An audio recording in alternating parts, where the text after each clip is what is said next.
आज न लाटता कद्दूचं धपाटं बनवलं. एवढं भारी झालेलं होतं ना, त्याआधी तुम्हाला मी रेसिपी सांगून देते. तर हिरवी मिरच्या घेतली, लसण घेतलं, 2 इंचाचा अद्रकचा तुकडा घेतला आणि जिरे टाकले. हे वाटण आपल्याला मिक्सरला असं बारीक दळून घ्यायचं आहे.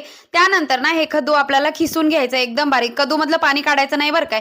त्यानंतर ना इथं गव्हाचं पीठ घेतलं, डाळीचं पीठ घेतलं आणि जे वाटण वाटलेलं होतं ते टाकलं आणि हळद टाकली. थोडंसं गरम मसाला टाकायचा आणि धने पावडर सुद्धा टाकायची, ओवा टाकायचं, भरपूर सगळे तीळ टाकायचे, चवीपुरतं मीठ टाकायचं आणि याला असं मळून घ्यायचं आहे. आता मळताना ना आपल्याला एकदम पातळ मळायचं आहे. इथं बघू शकता ह्या पद्धतीने मळायचं आहे. त्यानंतर तव्याला तेल किंवा तूप लावू शकता. आता आपल्याला ही प्रोसेस ना पातळ पिठानेच करता येते. घट्ट जर पीठ झालं तर आपल्याला करता येत नाही. त्यानंतर असं पीठ घ्यायचं आणि तव्यावर ह्या पद्धतीने पसरवून घ्यायचं मस्त असं. आणि गॅसची फ्लेम थोडीशी लो ठेवायची बरं का, नाहीतर चटके बसतात. एकदम खरपूस भाजून घ्यायचं. एवढे मऊ लुसलुशीत धपाटे होतात ना, काय सांगू. आणि टेस्ट तर खूपच भारी लागते. तर व्हिडिओ आवडल्यास चॅनलला सबस्क्राईब करा, लाईक करा. धपाटे तुम्ही पण बनवून बघा. बाय.